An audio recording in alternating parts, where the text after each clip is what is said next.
impressive performance from the lads. And then we're going to pack in some more ladies football. James Daly, the new ladies football manager, will be on the show after back-to-back league draws. 2 away games though for James. It'll be interesting to get his views on those and everything around ladies GA. But first up, as I say, we're going to talk to 2 men who have a lot of time for, Coman Goggins and Kevin Cassidy. Are you there, lads? Hi, Davey. How you going? How you thanks? Lads, listen, thanks so much for coming. We were watching you. I was saying that the 2 by leg movement, by Meg Lochug is by 2 against you. We could do this either way. I'm not.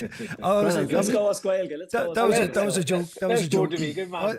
I did. There were the ones where you could jump into something and try and back out of it very quick. But lads, you braved the elements on Saturday evening. Coman, listen, you were coming to town, new look Dublin side. What did you make of proceedings after your victory against Mayo? I thought the victory over Mayo was an important one to get, given it's a home game. You know, Brendan and Kevin both know, obviously, home games in the league are so critical to win. The away games are very difficult a lot of the time. I think travelling up to Ballybuffet, it would have been a big result for the Dubs to come away with something from the venue, given how strong Donegal have been there over the last number of years, and particularly under Jim McGuinness's stewardship. Look, there's a lot of new faces. I think the big problem Dublin have at the minute is in around the middle of the field. They don't have, obviously, a James McCarthy, Brian Fenton, so they struggle a little bit on kickouts. They were probably very fortunate from the 20th minute on. Donegal kicked 4 or 5 wides, one after the other during that 5 or 6 minute spell. They were already at that stage, probably 3 points, 4 points to the good. So Dublin could have been out of sight by the 25th, 28th minute of the game. But in fairness, they dug in and gave a better second half account to themselves. There was a bit of a breeze blowing to the far end of the field as we were looking at it. But it was always going to be a big ask for Dublin to come away with something, given how strong Donegal are in Ballybuffet, and given there's a great level of a great pace involved in what Donegal are trying to do. You can see when they get on the ball that there's a real pace and momentum in them trying to show forward. And they did get at and in behind Dublin. And as I mentioned, Dublin were probably very lucky to still be in the game at half time. So tough night out for Dublin. There's big learnings going on for lots of new faces that are coming into the squad. And then there's probably a couple of guys picked up knocks in the first half that had an impact then second half, that Donegal were able to maybe use subs better in the second half than Dublin were. But all in all, I enjoyed the game. It's a little bit frantic. I think the new rules are still taking time to bed in. It is a little bit frantic, but Donegal were deserving of the victory on the night, certainly. Yeah, and as Coman's saying there, Kevin, there's so much in this. Listen, we could talk for hours about the aspects of the game, the rules, what happened in it.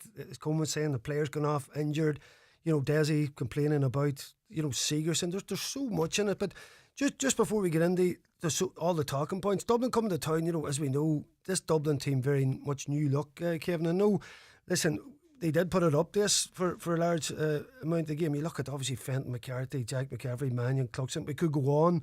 You put any of those boys in the mix and it's a different Dublin team.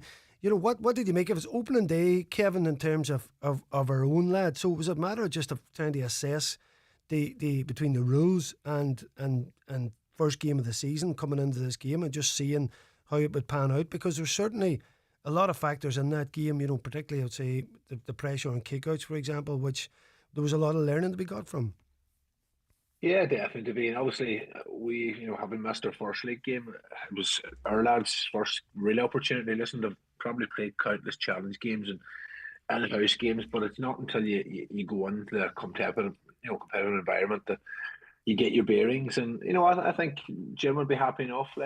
Definitely, like a lot of positives. Like the squad was used well. Like Patrick came in, had a big impact. I thought Van Barorty held his own. His first debut in that. So obviously there's a lot of changes, and obviously the kick out one, like it's nearly now to be. It's like systems kind of go out the window. It's back out the middle, and you're just kind of hunting for that breaking ball. So Dublin were sharp in it, I have to say, and then obviously there's a lot of debate here about, not debate, but talk about maybe trying different people in goals. But you've seen the 2 long ones that Patton did hit over the top, like it caused chaos. So he's such a dangerous weapon for us. So listen, it's a learning curve, and Jim will just be delighted to get 2 points and get them on the board, because obviously a couple of tough ones coming up now, and heading to Kerry this weekend. But 2 points on the board, a lot of learnings, and we have to keep our feet in the ground as well. Like there's a very, very young Dublin side there. Yeah, Kevin, just on the kickouts, Kevin, just while you're there, Jason McGee, you know, you look at last year, whenever Donegal were under pressure, obviously Patton's kickouts, we could boom, we could pick up possession. But when we needed to win possession under pressure, McGee kind of stood head and shoulders above everybody. He just has that physical ability in a game like last night to fetch ball. Like looking at that when the squeeze comes on, is he like one of those players? I know there's key men all over the pitch, but really is Jason McGee one man that if we're going to be successful has to be in our starting 15? I think so, definitely. I mean, just the essence of the man and his ability to win the ball to be. But you know, we're lucky enough in the fact that you know Kieran Thompson is good in there. You have Big Lang in there. You know, Hugh McFadden putting a decent shift. So we have big lads, and there's no doubt Jason will be key whenever he gets back on the pitch. But it's so important. If you watch that Kerry and Derry game yesterday, like you know the likes of the big Rogers and Glass picking balls out there. If you have that, it's such an advantage because holding on to your own kicker is next to impossible nowadays. Mm-hmm. And Coman, see your own man. Who impressed you most? Obviously, you know the likes of Madden coming back in there. Very interesting to see how he'll play this year. Davy Byrne, and of course picked up an injury. But then the sprinkling of new players there. Big McGuinness at midfield, Murphy, fellas like that there. Branagh come on as well. How have you been impressed with those guys and how they've come in? Because it was a difficult game to come and play, as you say, for this new look team in Ballybofey. Yeah, 100%. Look, there's a huge. You mentioned some of the names there. We didn't even speak about the Coola lads who weren't around. I think they got their medals over the weekend there for their All Ireland success. So there's a lot of names missing, and a lot of names even on the back of Desi's interview over after the match in terms of Mick Fitzsimons and where he's at in terms of coming back into the fold. So there's a huge amount of names missing, and so invariably then there's a huge drop off in experience, and you know it's very hard to quantify what experience means when it comes to a league match or a championship match. But just having a know-how of we need a ball or securing a possession, as Kevin mentioned there, winning one maybe against the head almost, that you're giving yourself a chance and a foothold to get a couple of scores. I think there was a little bit of that inexperience shown through. Dublin, for example, narrowed the gap down. They had an opportunity for a tap over from the 20-metre line. Luke Branagh, who played well when he came in at first, who got a couple of scores, went back outside the new arc, the 40-metre arc, and it went wide. And it was probably the wrong decision to make, given that Donegal had a little bit of momentum at that time, and you needed to probably pin a hole in it to try and deflate it a little bit.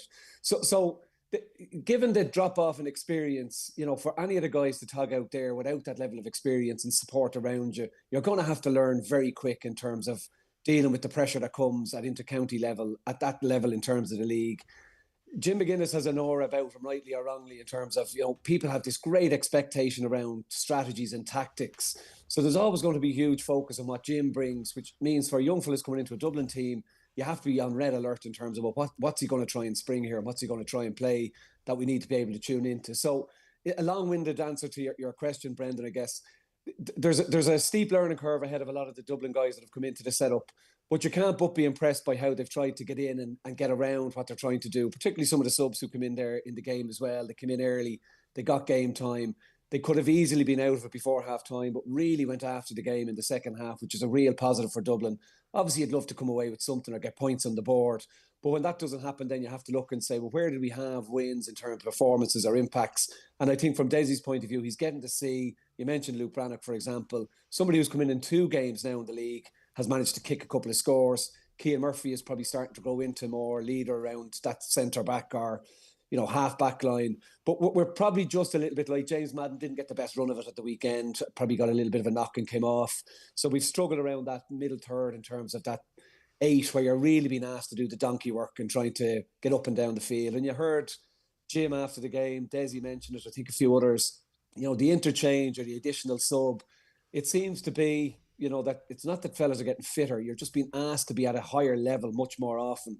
So to replace that then with a sub or to give a guy a break is probably an important element that's come out of the first couple of weeks of matches, that intensity that exists now. I don't think fellas can get any fitter. They're probably at peak or optimum fitness in terms of where they're trying to get to. It's how do you try and allow fellas a break now, and that interchange or additional sub might be something that needs to be looked at given the pace of the game, Brendan. Yeah. Coman, you take it as long-winded as you want, my man. We'll listen all night to you, don't you? I'll even extend the show out a bit if you want to talk some more. You don't you worry about that. Do you know what? Yeah, and Coman, listen, Kevin, how could I forget about Kula? I don't think I did. I think I read some notes out there yesterday and I couldn't find them leaving the house today. But yeah, we'll just go for it here. But listen, yeah, I've got the small matter of the likes of Conor Gillihan in a 1-on-1 scenario inside. Will that even go under it if Mick Fitz come? And there's a few other cooler lads there. Look down. Brendan, you know one of the things, and it's interesting, and maybe it's not a common theme across it, and Kevin, feel free to jump in there, and obviously you have your own opinion on it. The inside forward line isn't getting hit, I don't, at the moment, to the same degree as it would have in the previous way it was set up. So you would have held on to ball and maybe looked for a pass inside. But if you look at what's happening, the likes of Colin Pascal, Oisin Gallen, they're coming outside to try and get on ball and coming back on a loop and trying to get scores. So there was probably some thought around the 3-up will allow much more quicker foot passing and ability to get out and kick the ball inside. I don't think we've seen a huge amount of that yet. I don't think we've seen defenders going one-on-one, a corner back and a corner forward and really going after each other. I still think there's a lot of controlled possession. There's a lot of guys coming on loops and real patience in terms of trying to build scores. Yeah. And it'd be interesting to see. I haven't done the work on it now. But what have the return been on inside forwards where, ball has been given in long to them in terms of scores? I know the Derry Kerry game had a lot of scores in it, but it just, on my notes from a couple of programmes where I've been at matches, those inside lines just aren't getting the same level of ball, maybe up to now, in terms of just trying to come to terms with those new rules. Yeah. And Kevin, on that, I suppose the thing is, having teams so ingrained in tactical football, I mean, it's not going to leave overnight. What Coman's talking about there is basically players have been so conditioned not to give the ball away that even as they build up the pitch, they're still playing the percentages, and that risk-reward factor is still in their head about keeping the ball first. It's going to take time, yeah. There was 2 instances in the game the last night. One of them, we turned the ball over and Dara Boyle had the ball. If he lifted his head, the kick pass, now Dara had a brilliant game, but if he lifted the head, the Dublin keeper Sheridan was gone. The kick pass was on inside, but he took 3 solos. That's just programmed into players. It's going to take a wee bit of time coming out.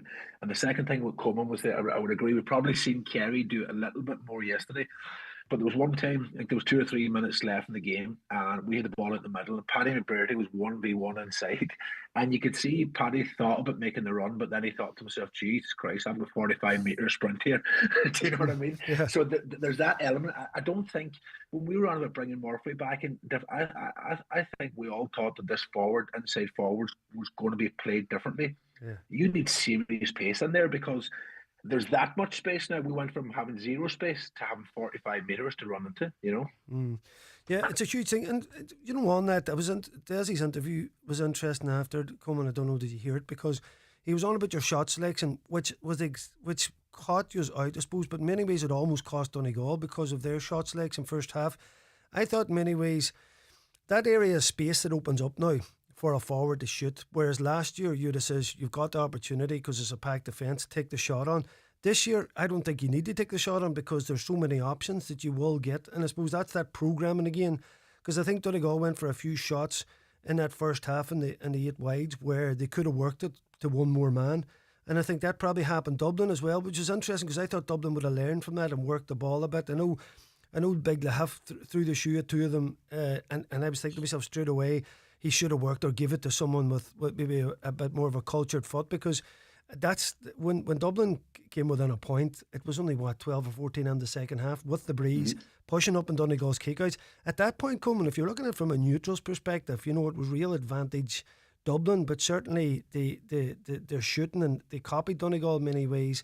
Maybe once players got that bit of room, they were unloading the shot when really they could have worked the ball.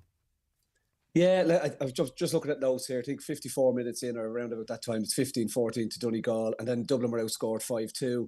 But on the 60-minute mark, they had a free for that one I mentioned where there was Donegal were pinged for having 2 as opposed to 3 in the new rules. And rather than popping it over the bar, which pulls it back to a 2-point game, they brought it out.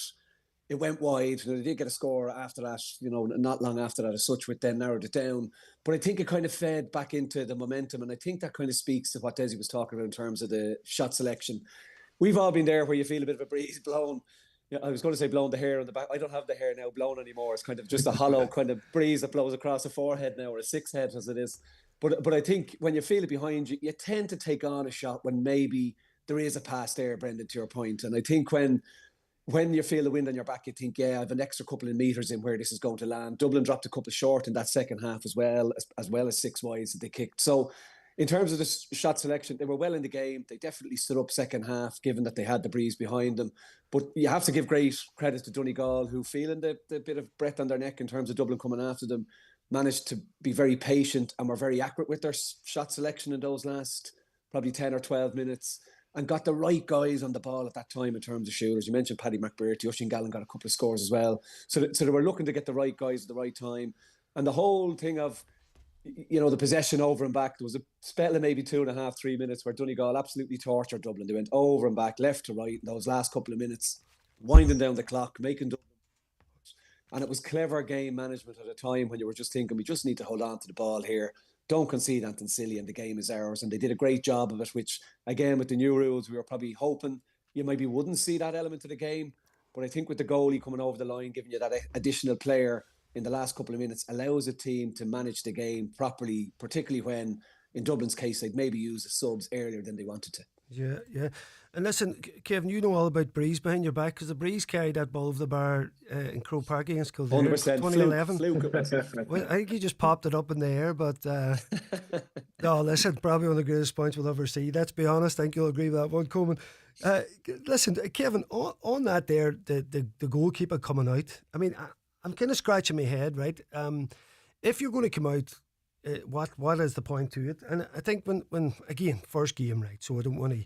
You got to get an overload. You got to get a 1v1 with the opposite number. So Patton was coming out, kind of just joining in the attack a wee bit, and it was a simple pass over and back. He wasn't causing any problem.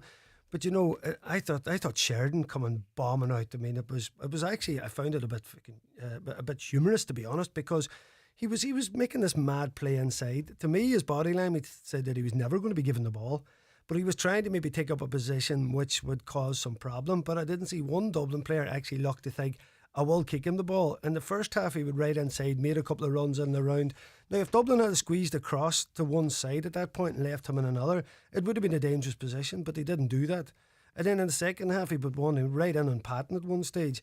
And Donegal did put a marker over, and I think it was Cian Kilkenny got the point. Now, I think Kilkenny would have kicked it anyway, Kevin, but I think Donegal should have just let Patton mark him, because it was a decoy run for me. What did you make of both keepers at the weekend? And do you think it's something that we need to eradicate from the game?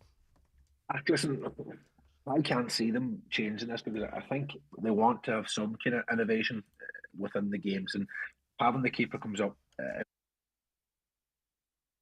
Some teams may keep the keeper back. Others might play forward and goals, that sort of thing. So I think it may stay for those reasons. Just their own keeper to be. A lot of talk here, obviously, but Patton, yourself as a club man of yours, he came up so often, but Donegal were never going to use him as the overload, because yourself, he's just not that comfortable on the ball.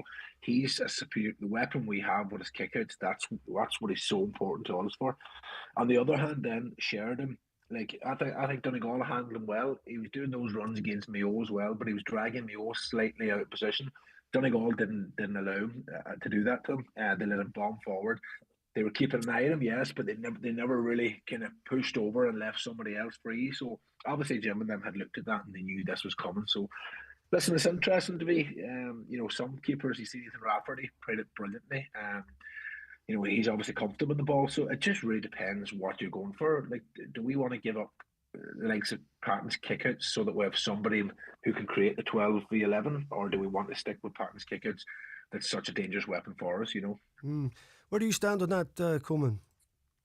Yeah, I'm fundamentally sport is set up to be fair. It's even numbers when you go out, pretty much across every sport. And when you get an imbalance, it's generally a result of a foul play. So someone gets sent off or black card or whatever happens, So I'm a little bit on the fence around the fact that the goalkeeper is able to come over the line uncontested and create that extra player, which then creates an unfairness for the opposing team as such. Now, I know what they're trying to do. You're trying to encourage not to go back to goalie. You're trying to allow a team to develop a goalie to create that overlap that Kevin speaks about.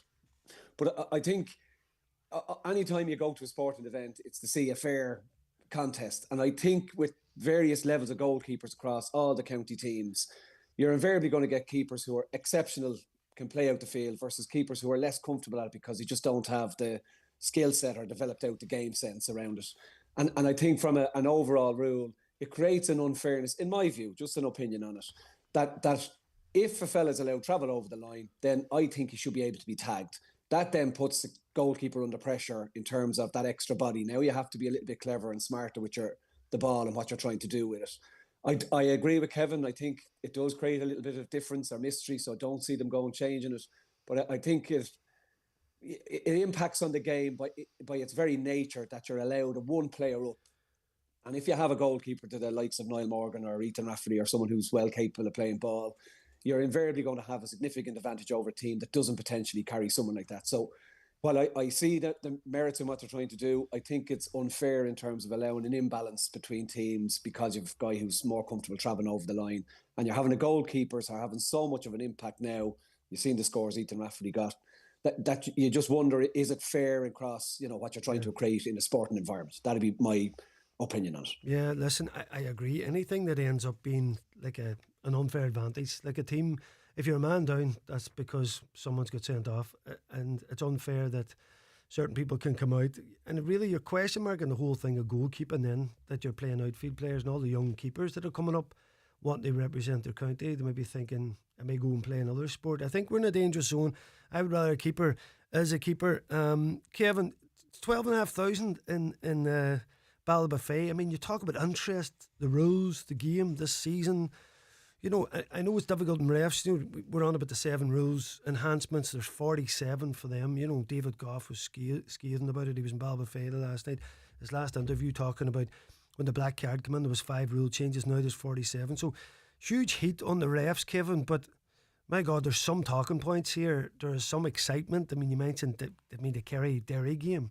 I mean, is it borderline nearly too crazy? But listen, I'd take it any day over the blanket defence. But listen, the interest, Kevin, and the crowd at Ballybofey at the weekend, it's going to be an unbelievable season.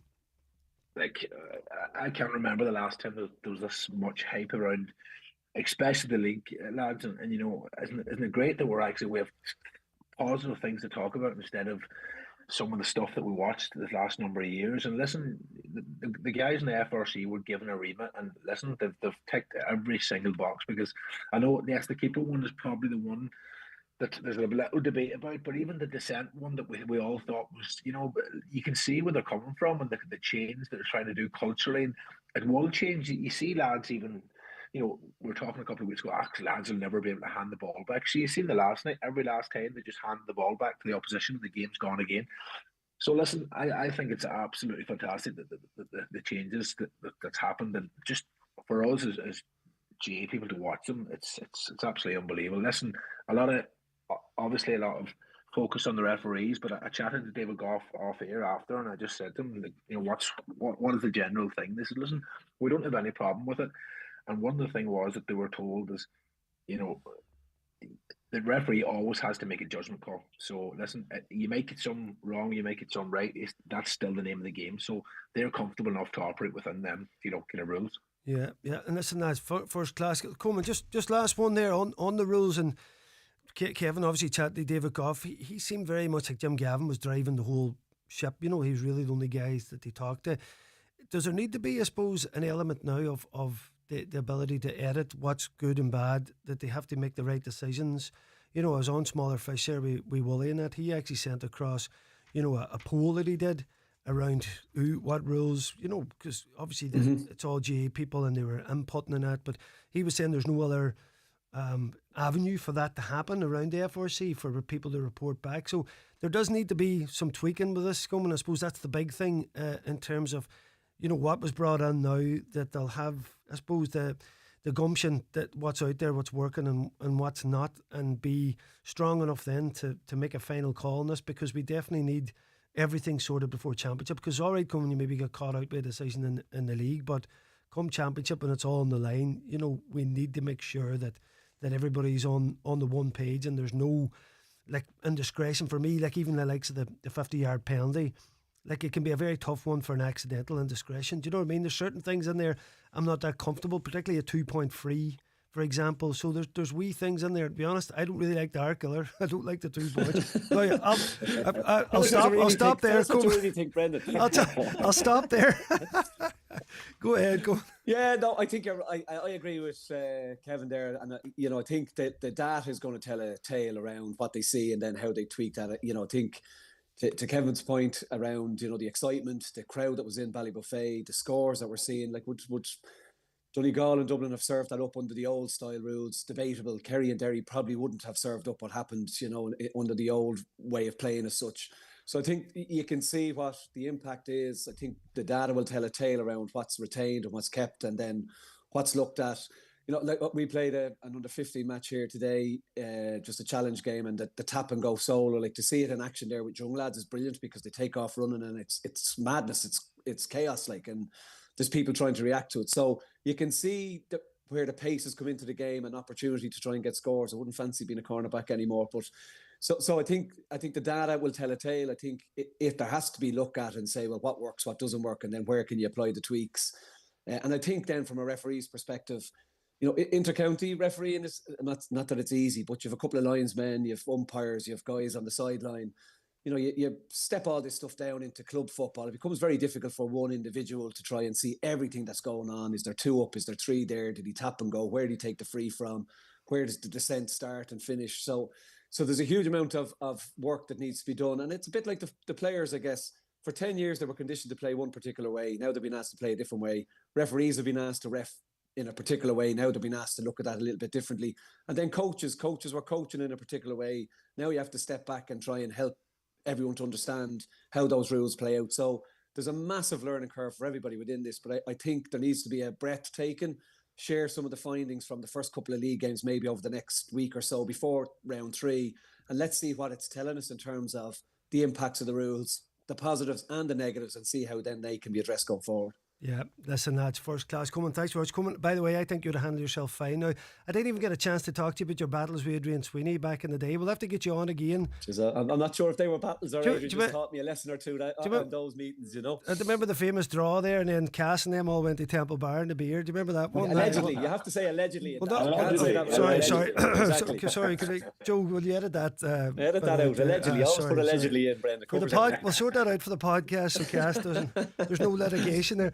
Lads, listen, great to talk. Hey, boys, we'll speak again soon. Much appreciated. Come on, we might get you in an All-Ireland quarter or semi down the road, and we'll get a with a bit of luck, we'll hopefully catch up again, yeah. Top class. Come on, Goggins. Kevin, guys, come on. Cheers, lads. That was great, lads. The two boys. Brilliant wrap-up of Donegal and Dublin and the rules from the weekend. We're coming back with more GA after this. The DL Debate with Sister Sara's Letterkenny, serving food you'll love till 9 p.m. daily in Sara's Kitchen. And there's free admission entertainment every weekend. The dawn of a new day. The arrival of a brand new year. Awe-inspiring at every turn. Much like the Audi 251 SUV range, from the spacious Audi Q3 to the multi-talented Audi Q5 plug-in hybrid. This is luxury and versatility that rises to every occasion. This is Audi. Vorsprung durch Technik. It's crunch time for getting more value out of your bank holiday treats with Spar Euro Crunch. We're crunching prices down to size with offers like McVitie's Milk Chocolate Hobnobs, 262 grams, just €1. Euros go further with Spar Euro Crunch. Available in participating stores while stocks last from January 31st to February 3rd. Customer quotas will apply. This bank holiday weekend at Screwfix, you can save €21 on the Bliss 16-litre dehumidifier and over 35% on the BG weatherproof outdoor switch socket. Shop now online via click and collect or in-store at Screwfix. Open this bank holiday Monday. Offer ends 3rd of February, subject to availability. See screwfix.ie for full T's and C's. Vicamidna na chulum gachrod on spare? Well, biog na gachrod. Nor a gocher brosli ora, squeecher trúbal an hoxunaka, nach féidir a ecal is just an air. Is minnig is cús le hasma iad, no le galar no chinnas grom hrúsaka ella. Mar sin, Jane Keenche brosli vogan titje a go an givre seo. Brannig brosli vogan titje agus glanamis an théir de gachtane. Agus nád in dermod de himléir agus darish tevach lana úraháin sa bblion a leid. Ó rialtas na héireann. Highland Radio Time Checks brought to you by EirGrid, the operator and developer of Ireland's electricity grid. EirGrid, powering up communities, powering up Ireland. The time is... The DL Debate with Sister Sara's Letterkenny, serving food you'll love till 9 p.m. daily in Sara's kitchen. And there's free admission entertainment every weekend. And the time is 24 minutes to 8. All right, Joe. I don't need the glasses for that one. It's good big writing in here. I'm at the denial stage of the glasses. I want to put a wee shout out just to the Sullivans out in the fairways, Ethan and Molly. How you doing? Big Donegal fans excited about the weekend. Molly's quite the gymnast, and Ethan will probably be on the show at some stage. Say fine footballer in the making. Donegal on its way for them. I hope yous are well out in the fairways there. Keep listening in, folks. Listen, I want to thank everybody for tuning in as ever. Just on the hurling at the weekend, Donegal had a brilliant victory over Tyrone. We've got interviews up online there. Big game in Division 2 at home. Brilliant second half from our lads. Some quality scores, great tackling, intensity. Tyrone couldn't lump with it. And after the match, Danny Cullen was chatting to Chris Ashmore. Well, Danny, first of all, great to get a win in Division 2. Yeah, that's a big one for us now. Just something we really need now, because it gives us kind of 3 chances now to get 2 more points and keep in the division, like. So it's just a big one for us, like, and gives a bit of hope now. Your thoughts on the game? I mean, the first half there wasn't too much between the sides. They were sort of just hanging in there, but in the second half you came good. Yeah, look, Tyrone are a very good side, like, you know, very physical, very fit, like, you know, can play well through the lines, like, and you know, we always know it's always kind of 50-50 game with them, like, and you know, they've kind of earned their place in this Division 2 as much as us, like. So first half was just that kind of bit of shadow boxing and kind of point for point, you know, and just probably we got a bit of a lead and they pulled it back in, like, you know, and probably they were finding space but easier than us, like, especially in the forward line, you know. So probably something we talked about at half time then, just try to get more space for our forwards and just kind of work the ball a bit better from the keeper, like, and kind of thankfully, like, we really turned it on in the second half, like, and played a lot better, I'd say. And the goal, you know, it was the icing on the cake.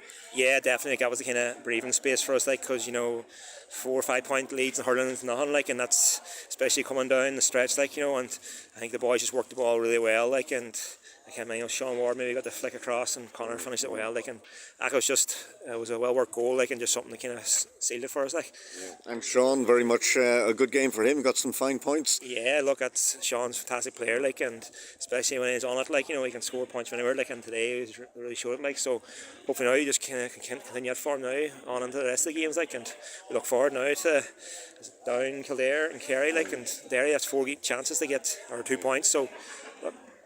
I suppose the feeling would be, you know, it could well boil down to that game against Derry, and what an occasion that could be. Yeah, definitely. Look, we've known Derry very well the last couple of years. We're always thereabouts with them, like, and it's probably something like why this game is so important, because it gives us that kind of chance to get the 2 points there on the last day of the league, like, and you know, it'll be do or die for both teams, like, and it's probably something you want. And look, it's great to be playing that level and playing against teams like Derry, like, we have quality hurlers, you know, from Slackneel and Doneal and all in there, like. So, but look, we'll approach the next 3 games and kind of aim to get something from them first, and we'll see then how it pans out.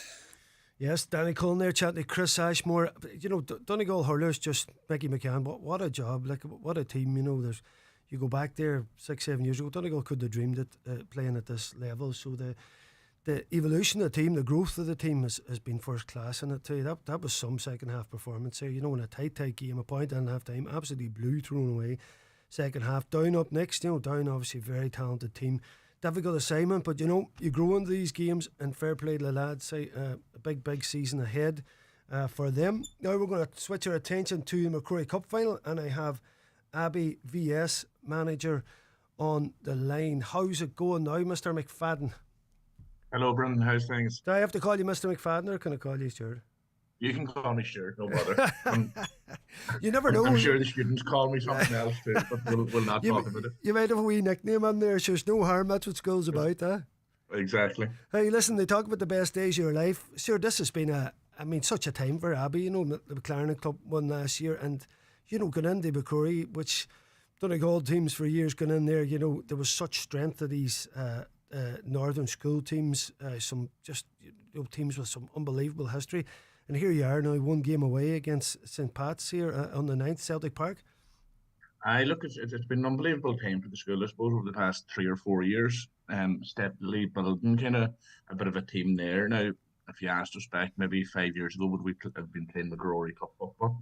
I don't think any of us really thought we'd be that far ahead. But no, look, coming off the back of last year, as you said, coming in from the McLaren, into MacRory, it's a super achievement for the school. It's great for Donegal football, and it's good to be up there and competing, I suppose. Yeah, and tell me, just for the listeners, Stuart, I suppose I often talk with like Gary McDaid at St. Eunan's. He was on about schools that pull in, and he was playing, I think it was one of the Tyrone schools, maybe Dungannon, but he reckons they had 22 clubs that could potentially push into them, you know. How many schools? Obviously, we all know about the Four Masters lads and the brilliance, and they obviously backbone your team, but you have a few other clubs pushing in as well, of course. So obviously of the squad of 28 there, I think somebody asked me the other day, 23 of them are backbone by Four Masters. We have 3 in there from Neve Bridge and Ballantrae, and we also have 3 in from St. Noel's out in Mount Charlotte. So like we're only pulling from a small group of clubs.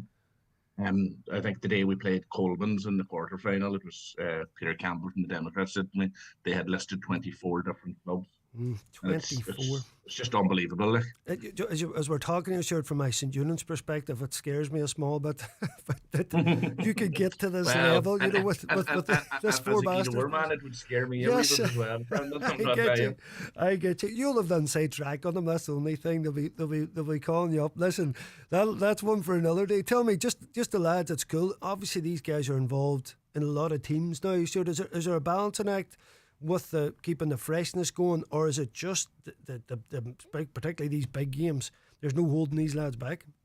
There's exactly no holding them back. Like the boys are mad for football, really. Like it says, if you could have them out every week with a game, they'd play it no problem. Now, to be fair, the majority of the boys that are there with us now, MacRory, they've kind of got to that stage where it's Gaelic football only. There's still an odd few. Maybe they play a wee bit of soccer, or they're of Kevin Muldoon, Conor McCall, like, you know, the players that are up there with kind of the county squads and stuff, they've really probably settled down into one sport more or less. So that helps as well. But you know, look, we do our best with them. With kind of the minor manager there as well for some of the boys that are up playing minor, and you're trying, I suppose, to keep them as fresh as possible. But look, it's a good process, and as they said today, we were out training this morning, and one of them, I was asking them about their mocks, and they says they're not going to remember their mocks when anybody asks them about school. It's going to be the football. So look, they're just enjoying themselves, and it's great to see. Yeah. And tell me, so just from the semi-finals there, not a lot maybe to be learned from St. Pat's. They beat St. Pat's Armagh. Was conditions obviously 5 points to a goal. You come through against that Southwest amalgamation, but is it hard to get information there, Stuart, in terms of the opposition, or is it more about your own game? It's more about our own game, really, Brendan. We'll focus on ourselves. I went up to that semi-final, and conditions were very poor. But at the same time, 5 points to win a game, but 1 goal scored by St. Pat's Armagh. And it wasn't a great game of football, and you can't take any learning really from it. We did manage to get kind of hands on a couple of the other St. Pat's games. So I've had a wee look at that. But at the end of the day, we put the boys out to kind of play our game and hopefully kind of impress ourselves on them more so than trying to kind of contain them, I suppose, you know. Yeah. And tell me, your own semi-final, the amalgamation team, is that the way forward, Stuart, for teams to get into that level of MacRory, that schools have to come together? I know it hasn't bothered you at the minute, but certainly Donegal's such a spread out county, we often hear, so you could have 3 or 4 or 5 very good footballers in one place, and you know it's the next town over. You have the same, but not able to pull it all together. What's your thought on that amalgamated team? Look, at the start of the year, I suppose my own personal thought on it was I thought it was a wee bit of a kick in the teeth to us our first year at MacRory, and then that team came together. But look, it's nice to see those boys playing at that level as well, you know. But as you said, from Gidor to Glencolmkill is a big area. If you're amalgamating teams like that, I suppose logistically, they made it work, and they put in a good show this year. And to be fair, they gave us our hardest game of the year, so it was nice. It was nice in that sense. But I do know, the boys themselves, during that game, they spoke about it not being a school. And I suppose we're in a position where we have such talent in the school, but like 5 or 6 years down the line, we could be in the position where we can't compete at MacRory level. So, you know, in a way, I suppose it lends itself to better football for some of those boys. Like if there's 2 or 3, maybe in a smaller school, who are playing D level football, it's nice for them to be kind of up at the top. But I don't know how it works, or is it something we can work on within the county where it's 3 or 4 amalgamated schools together, kind of pushing all those boys on. Yeah, yes indeed. So this Sunday then, Stuart, I know there's a big crowd of Ballyshannon at your semi-final game, which is great to see and just adds to the whole atmosphere of it. So Celtic Park this Sunday, what time's the throw-in? Celtic Park this Sunday throw-in is at 3 o'clock. 3 o'clock. So we're looking forward to that. We did have our training session this morning within Celtic Park. No homework being given out this week, I take it?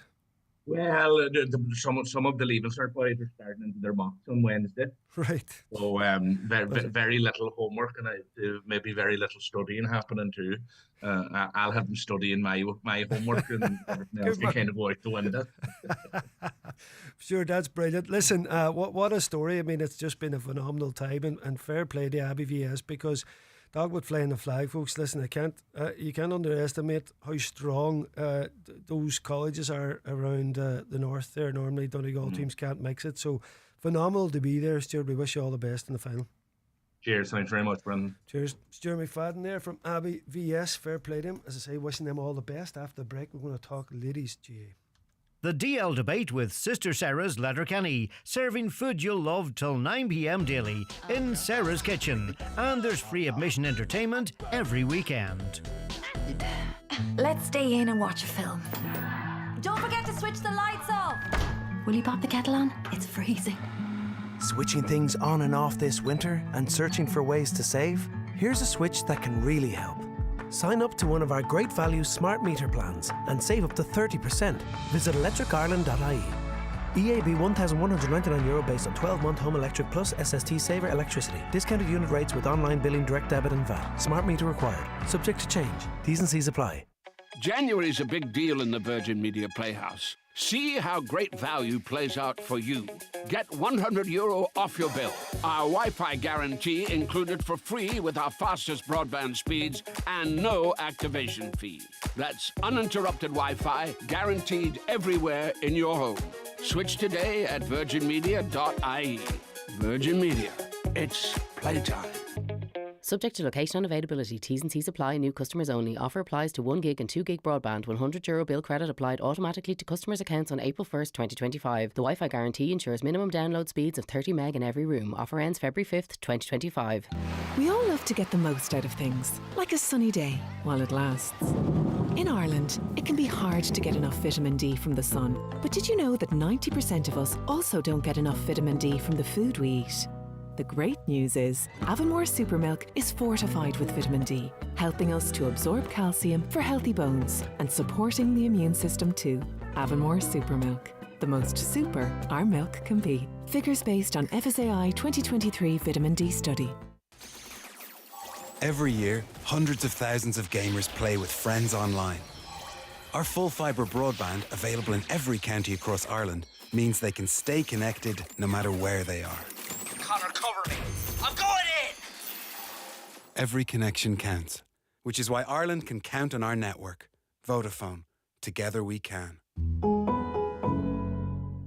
Subject to coverage availability. Limitations and terms apply. See vodafone.ie/terms. The DL Debate with Sister Sara's Letterkenny, serving food you'll love till 9 p.m. daily in Sara's kitchen. And there's free admission entertainment every weekend. Yes, folks, welcome back. We're joined by James Daly, Donegal ladies manager. James, how are you? Not so bad, Brendan. Thanks for having me on. Not at all. First time to the show. Great to have you on. I was just texting you earlier. We were having a laugh over and back. You know, James, listen, I know all about the commitment and what's involved in this. And I'd just like to say, first of all, fair play to you for coming in, because I know you came in a bit late to the season and took up the challenge. Was it something that was in your mind about possibly doing at some stage, or did it come out of the blue? Look, to be honest, it's not something I would have had in my head.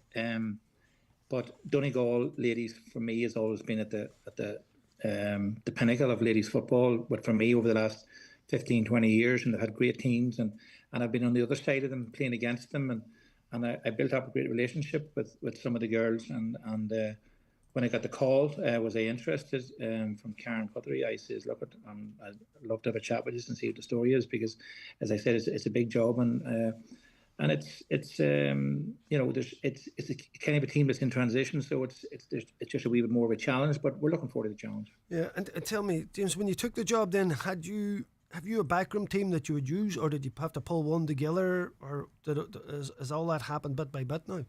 Well, look, it was late, so there maybe one guy who I would have brought with me, but it was too late. He was ready because I kind of wasn't going to go for anything, and but I got talking to Karen, and between us, Karen mentioned Bernard McGeehan, Poggy, to me, and I had a chat with Poggy on the phone one day. We met up, and I'm delighted to have him on board, and he's top man, good coach, and knows the stuff. Yeah. And so you had this process, you get everybody in. You've obviously, as we know now, big backroom teams. You need your mentors, your S&C, you need your stats people. So you have everybody in place. You got them all in for the start of the season. Then you got to, I know you knew a lot of the girls anyway, but you got to get to know a few that you didn't and start to mould the team. So I would say it's been a hectic few weeks for you leading into the start of this league. Yeah, absolutely. And to be honest, we've only really got the backroom team fully in place now in the last week, because it was late and other people had committed somewhere else. Now we have Bernard in, we have good physio Nima Lafferty, and we had Nadine Frail who does everything basically, and then Karen Guthrie was involved there as well. We've put the S&C people in place right now, and Sean Taylor, Austin Doherty, and we had Michael Leach working on us there for a couple of weeks just till we got these other boys across the line. But it's been a wee bit hectic, yes, because you're trying to, the league started 8 days ago, and you're coming in there, and the first thing you're looking at is the squad, and a lot of names I didn't know, to be honest with you, but we got to know them quite well. We ran off a couple of matches, and that's the best way of finding out who's who, and like Brenton, we're a very, very young team. Like our goalkeeper and our defence is very, very solid. It's a lot of experience there. But when we go to the other side of midfield, like we started last week against Clare with 4 girls who were minor last year, and plus Rihanna McColgan in the middle of the field. And like, that's no disrespect to them, because they are top players, and they're doing their job. And but there's a lot of youth there, a lot of really, really talented girls, but it's up to us now to try and mould these girls into playing intercounty football at a level, in a way we want them to play. Maybe not used to playing it that way, but it's taking a wee bit of time, but we're getting there. Yeah, fair play. Listen, I know all about it. It takes a hell of a lot of work. James, on top of everything else, you had to go fairly much on tour there, in your first opening games, Clare and away to Westmeath. How did that happen? You had a couple of away games first, back to back. The way it works in the ladies' football, sometimes you'd be wondering how things are done, but the ladies will always find a different way of doing things, Yeah. But if you come into a league this year and you have 7 league games, and this is the way the last time you played them, it doesn't matter if it was 20 years ago. Whenever you played them 20 years ago, the fixture's reversed. Right. So right. I seen me managing a team a couple of years ago, and we had 7 games, and 5 of them were away and 2 of them were at home. Right. So if the same teams were in the league the following year, you'd have 2 away and 5 at home. But you know what I mean? That's how they do it. That's how they do it. Thanks for explaining that. And of course, you snatched a draw in the first game with a late point, and then you conceded the draw in the second game with a late point. Which of them do you think that you could have actually come out on top? Well, to be fair, we like, again, I'm always going to be crying about the referees, but when we played Clare last week, and we were the better team. We just struggled. Like, when you hold a team to 1-4, you should win the game, and we didn't. And it's us. They got a fairly late goal, and we were caught a wee bit on the counter attack. We had a poor non-call for a penalty, and then we were glad to get the point, but then we were so disappointed yesterday because we played really, really well. And again, defensively, we held Westmeath to 1-6, and like their goal was a blatant square ball, and they didn't know how. I don't think they knew what the rule was, Brendan, to be honest with you, because they talked about it that long, and then they said, no, we're going to give the goal. It's the easiest thing to do. Yeah. But then we were just a wee bit slack then in the last, again, it's heavy ground, wet ball. I'm going to make all the excuses I can here for the girls, because it was a hard one yesterday, because we should have won the game. We should have had 3 points instead of 1. So, but look at it, as somebody says to me, it's glass half empty. We haven't won yet, but glass half full, we haven't lost yet. You know what I mean? So, and James, you can hear we're obviously a lot of talk about the rules here. Is there any talk about changes in the ladies' game? Well, I think, without being disrespectful, I think our referees are struggling with the rules already. Good man. But there's going to be no rule changes at the minute in the ladies. Right. Because it has got pretty low scoring compared with what it used to be. It's gone down bit by bit, hasn't it, year on year? Well, look, at everybody's got into that defensive mentality. And I think we're the same. Well, you have to protect him. If one side's doing it, you have to do a certain version of it. Sure, you might want to move it a bit quicker and have a dynamic going forward, but really you got to protect that block in the middle, which I see a lot of teams setting up. Yeah, exactly. And like we are trying to work. We've worked really hard, Brendan, on that defensive area, and like our defenders, you know what I mean. The likes of Evelyn McGinley, Niamh Carr, Abigail Temple, Niamh Boyle, those girls are experienced players, and they'll stand up for you all day long. You know what I mean? And like even like the Shannon McFadden, Shannon McLaughlin, these girls who played a lot of football, so they know how to play that system. But as you know yourself, the attack part of it is it's tougher to execute. So it'll take that wee bit longer. But I can't see them changing it the way the men have changed it, because it'll add to too much confusion, I think. But we're all a bit confused ourselves. Yeah. But we just have to get better on transition, and when somebody does set up on the low block on us, we have to play a wee bit better, and that's only going to take time. We're not going to reinvent this overnight. We know ourselves there's a bit of work to be done here. Yeah. But as I said to you before about the minors, like we have 3 girls last week who are still schoolgirls. Okay. Now, like I look at those 3 girls, I said these girls have some serious future ahead of them in the game. So it's us working with them now, getting them to where they need to be.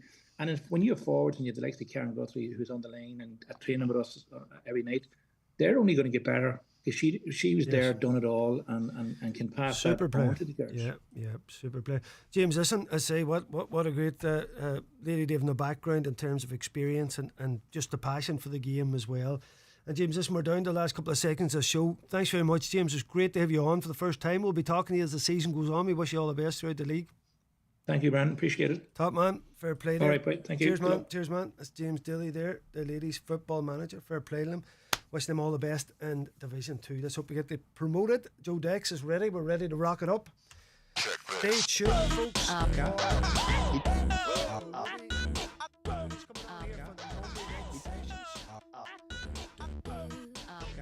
Joe's helping me with the buttons here. I'll get used to them. Damn.